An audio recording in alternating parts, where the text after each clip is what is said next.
So what can an unhappy marriage lead to?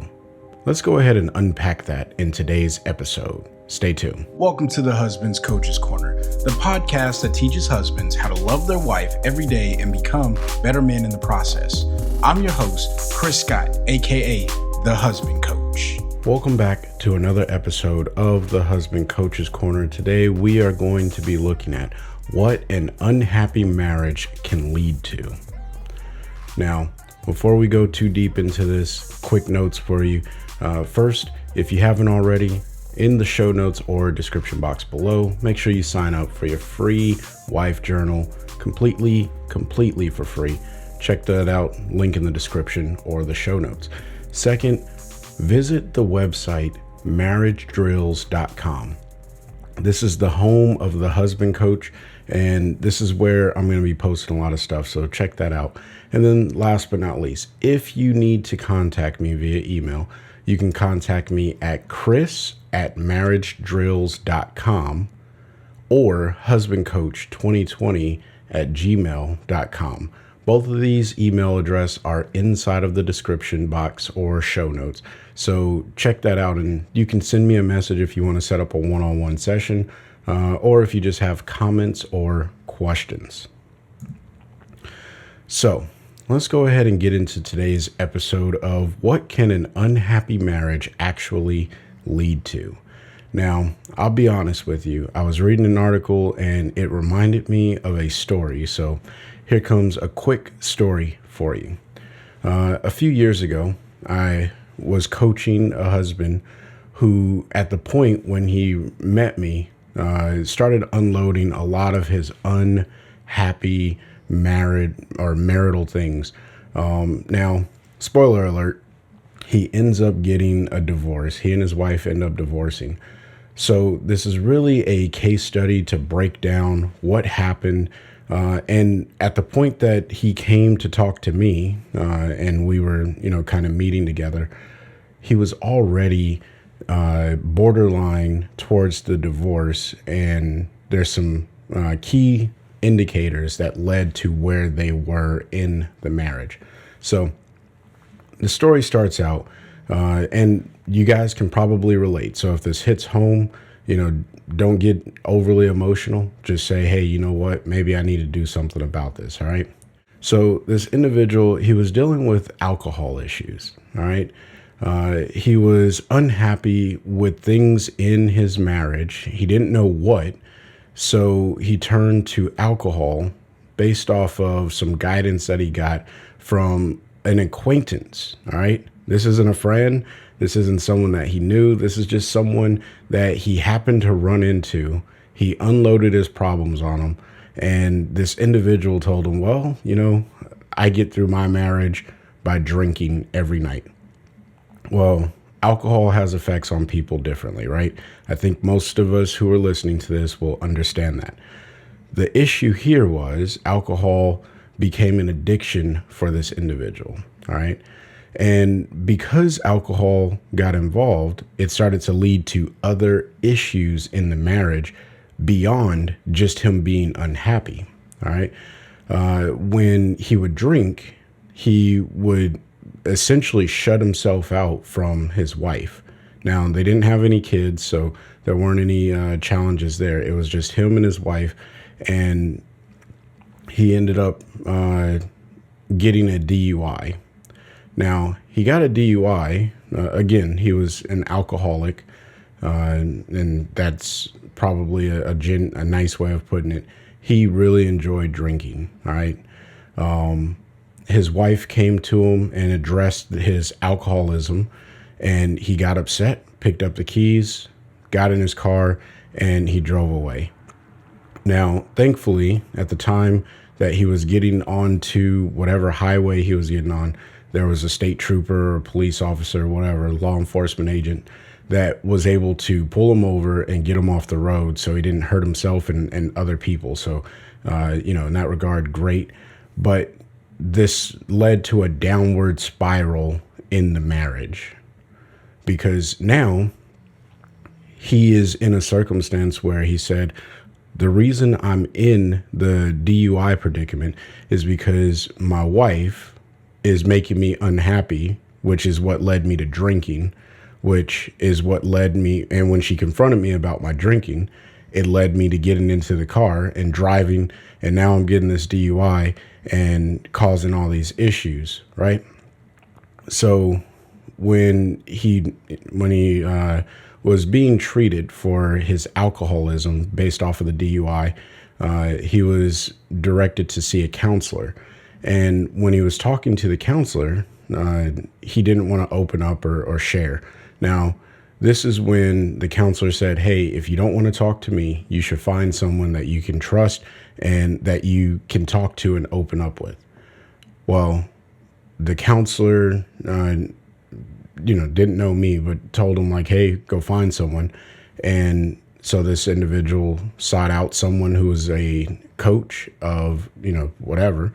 And that's when he ran into me. All right. So that's how we met. And so we sat down, we started talking, had a coffee, and he just unloaded his entire story. And every single step of the way, he kept saying, this is why I'm unhappy. And this is why my marriage is failing. And I'm tired of her. And, just all these things. He was casting every single piece of blame onto his wife.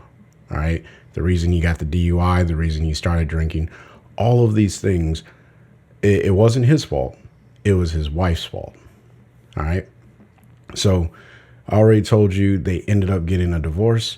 And when the divorce happened, he realized that not everything was his wife's fault, because he was still facing a lot of the issues that he was having in his marriage as a single man. And I remember one of our sessions after the divorce, we were talking and he was just telling me, he's like, Chris, it's crazy. I thought my issues were my wife, but the issues were actually me. And in that moment, it clicked for him that I wasn't unhappy because of something my wife was doing. I was unhappy because of stuff that I wasn't doing. All right. So we're going to go ahead and study this a little bit. So hopefully the listeners of this podcast and viewers of this YouTube channel don't run into this issue. All right. So how do we fix this, or what do we learn from this? All right. One, he got advice from someone that he barely knew. I can't begin to explain why this is a problem. Don't get advice from people that you barely know. And yes, that includes me, right? Don't get advice from me because you barely know me, right?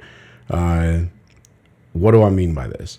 What I mean is take the advice and sit with it for a little while. Figure out if it's good advice. All right. Now, I do believe I'm giving out good advice, but it may not be good for you. There's no one size fits all when it comes to relationships. There's some very general things that fit in relationships, but there's no one size fits all. Don't take advice from people that you barely know, unless it is sound and just advice, which is what I strive to bring to you here.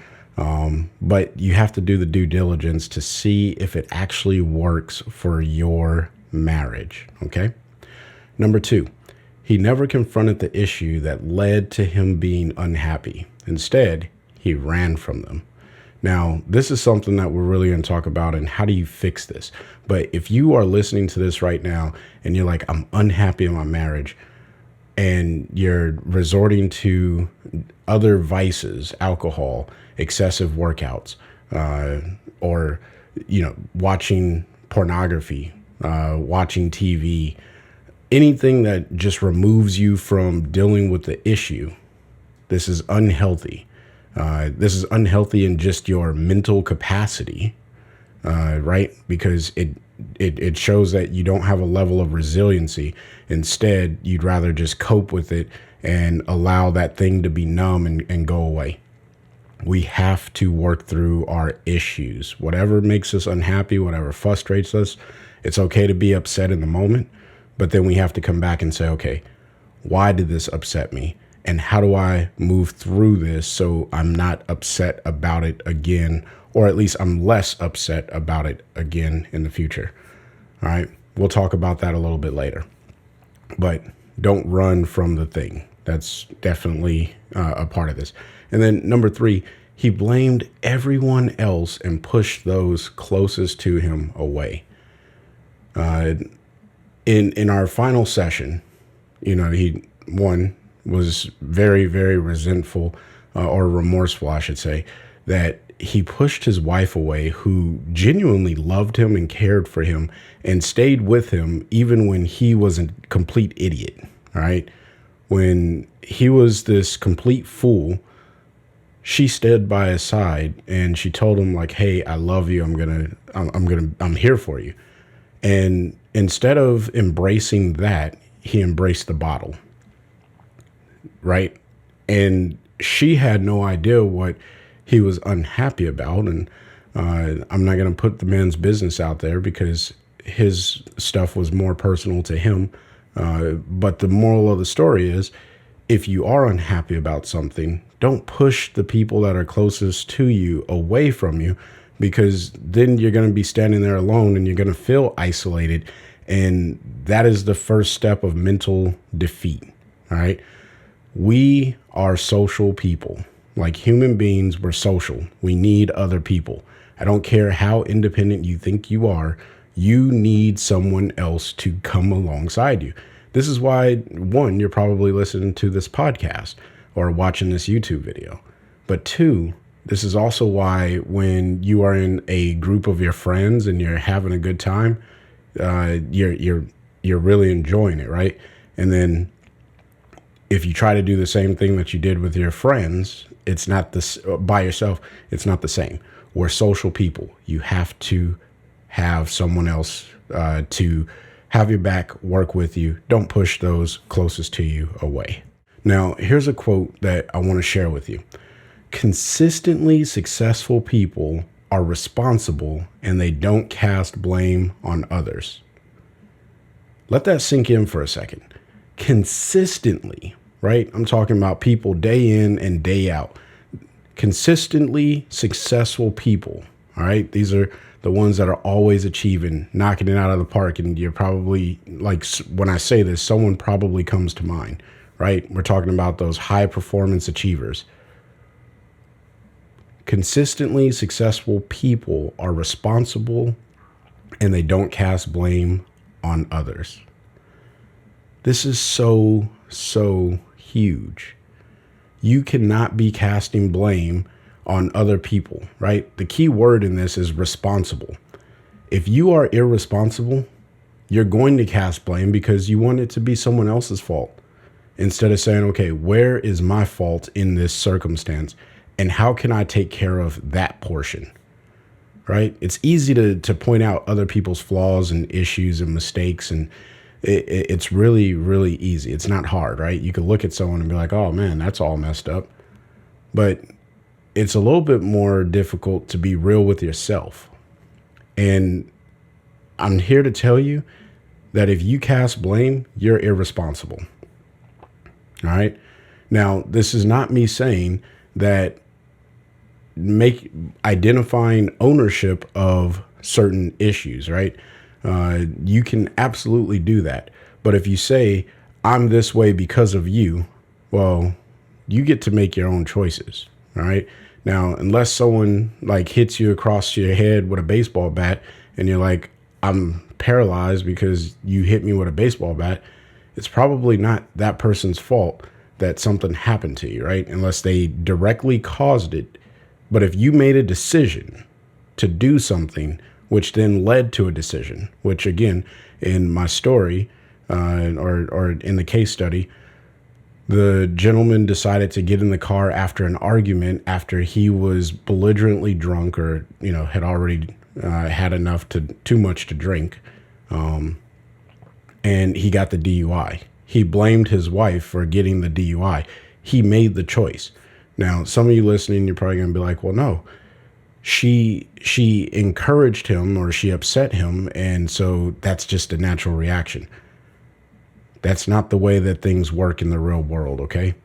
One, he was intoxicated, so his thinking capability, his cognitive ability was impaired, which is why alcoholism is an issue. If you are drinking so much that you can't think straight, you should probably get some help. All right. I'm not against people drinking alcohol. I personally don't. But if you are drinking so much that you can't make good decisions or you make bad decisions when you have alcohol, maybe that's not the most responsible thing for you to do. You see where I'm going with this? So I'm not trying to shame anyone who drinks, but I am going to be real with you and tell you that if you are making bad decisions when you drink, it's probably not the thing you should be doing, my friend. All right. But last time, consistently successful people are responsible and they don't cast blame on others. Don't cast your blame on other people. Now, what can I do or what can you do? Well, the first thing is you have to accept responsibility for the issues in your marriage. And I would even go one step further to say, accept responsibilities for the issues in your life that may not even be a part of your marriage, like your health. You can't blame your wife that you are not in shape, right? Don't blame your wife for that. You could say, oh, well, she wants me to be home because she doesn't trust me at the gym. So work out at the house. Oh, well, I don't have equipment. So get some non-equipment workout routines. Like, you have to start to find solutions to your problems instead of saying, woe is me. All right. Accept responsibilities for your issues. Now, the issues in your marriage, you have to accept responsibility for those. This isn't like some rocket science genius knowledge, right? This is just genuine, truthful knowledge that you have to apply to your life in order to see the results. Right? This is how you become one of those high-performing, successful individuals.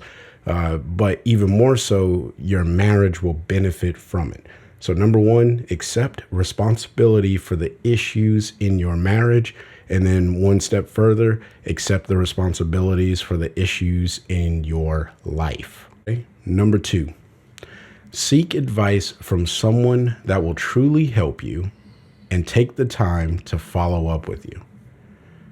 Look, guys, this is critical. We need a counterpart. We need a buddy. We need someone to go with us along the journey, right? There's a saying, if you want to go fast, go alone. If you want to go far, bring a friend. The reason that we need that friend is because we lose energy, right? Or we don't always see ourselves the way that everyone else sees ourselves. So we need someone to come in and be like, hey, that's not a good look, my man. Like, come on, bro. This is the reason why most athletes hire coaches. And in most cases, they hire multiple coaches because the coach can see something that the individual can, which is the reason that people come in and meet with me and counsel with me, because I can see the things that maybe they're missing and share it with them and then give them some solutions on how they can rectify the issue, right? Or I also point out the positives. This is the reason why you have to seek the advice of someone that will truly help you. An acquaintance is not the person that you want to seek advice from, all right? Don't do it. That's terrible advice. Or it's good advice not to seek advice from someone who you just met, an acquaintance. It's one thing to talk to someone and get ideas, but you should really bounce those ideas off of someone else that you can truly trust, right? You can say, hey, I heard this. What do you think about that? And then you can go from there. All right. But this also needs to be someone who is going to follow up with you. If you don't have a accountability partner or someone who's going to follow up with you, you're destined to go right back into the same corner that you came from with the blame of other people or causing other issues, right? It's important that this person follows up with you. All right. Number 3, develop a plan with your wife and stick to it. Look, this is a two-part thing. The first part is develop a plan with your wife. Now, going back to number two, if you get the advice from someone like myself or from a family friend, your father, any other person that is speaking into your life, right, and giving you true advice that you can apply, now it's time to develop a plan. Yes, you have to develop a plan. I had an episode about this. It's important to develop a plan because if you don't have a plan, then you don't know what you are trying to accomplish. But if you develop a plan and you say, okay, I'm going to do all of these things, hopefully leading me to this end state. You do those things, and if it leads you to that end state, hooray, you did it, successful.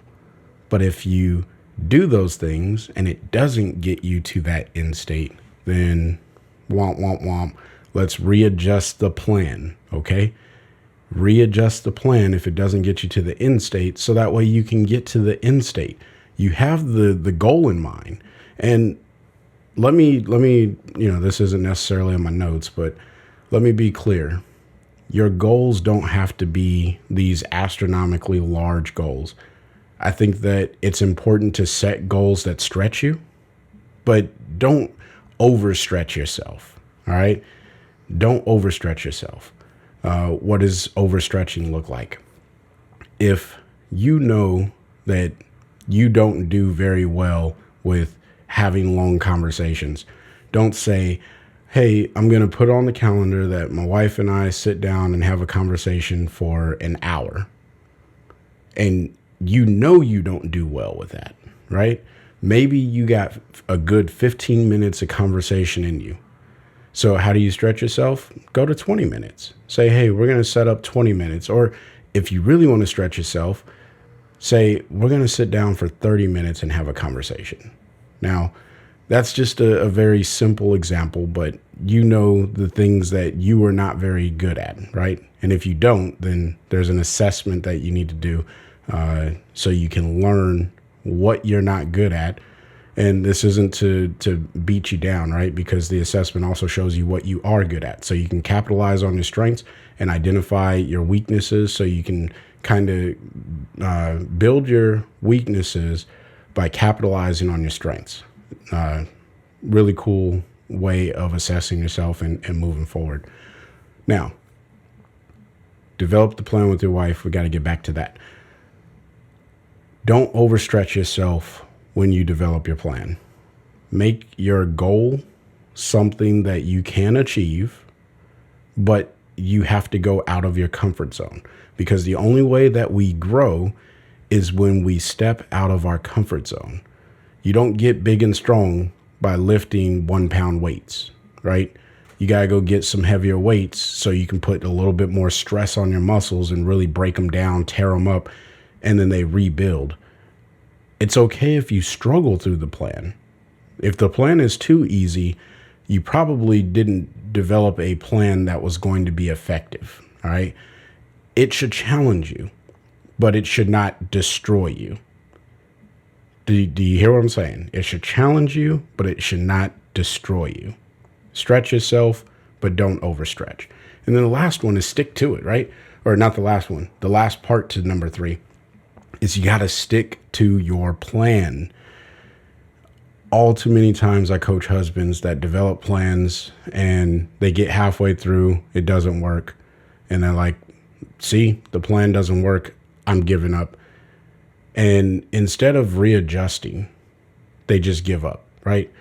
So the best way that I can explain this is you're in whatever competitive sport you like. I'm going to use basketball because that's the sport that I played growing up. You get to halftime. We had a plan. And at halftime, we're down by 30 points. So the plan obviously is not working, right? We're getting outplayed to be down by 30 points.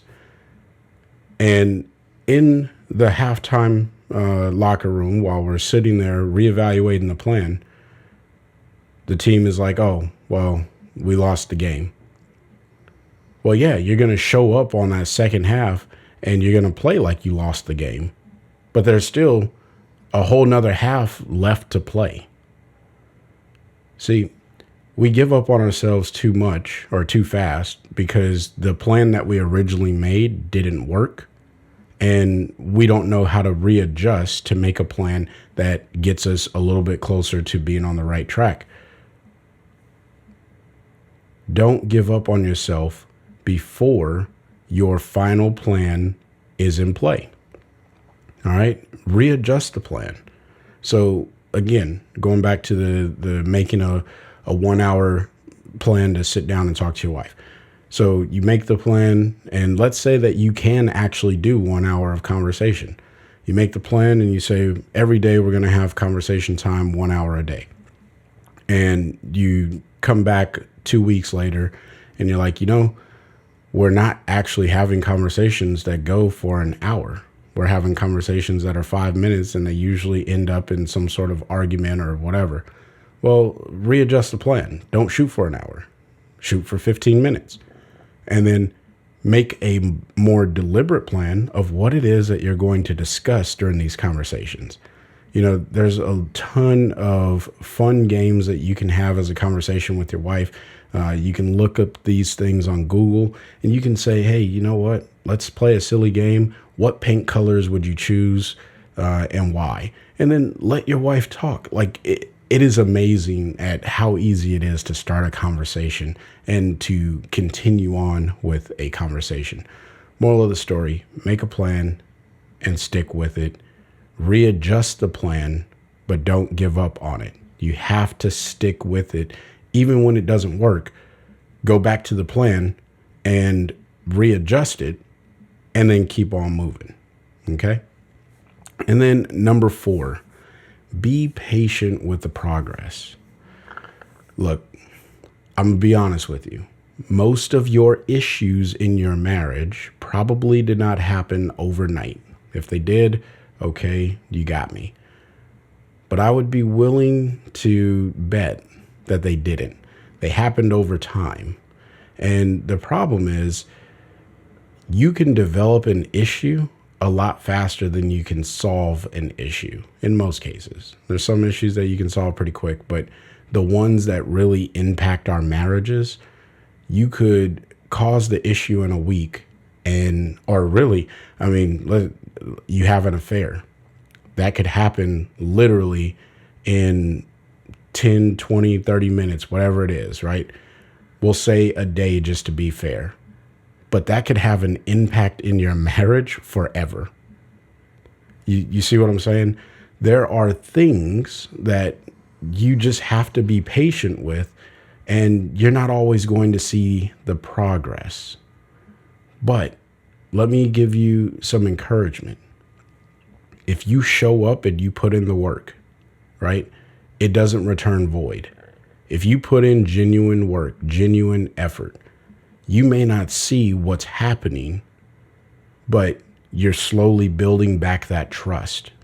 If we're going to go with the affair incident, slowly building back that trust. And hopefully somewhere in your plan, there's a way of ensuring or reassuring your wife that whatever happened won't ever happen again. But then how do you show her that you love her and,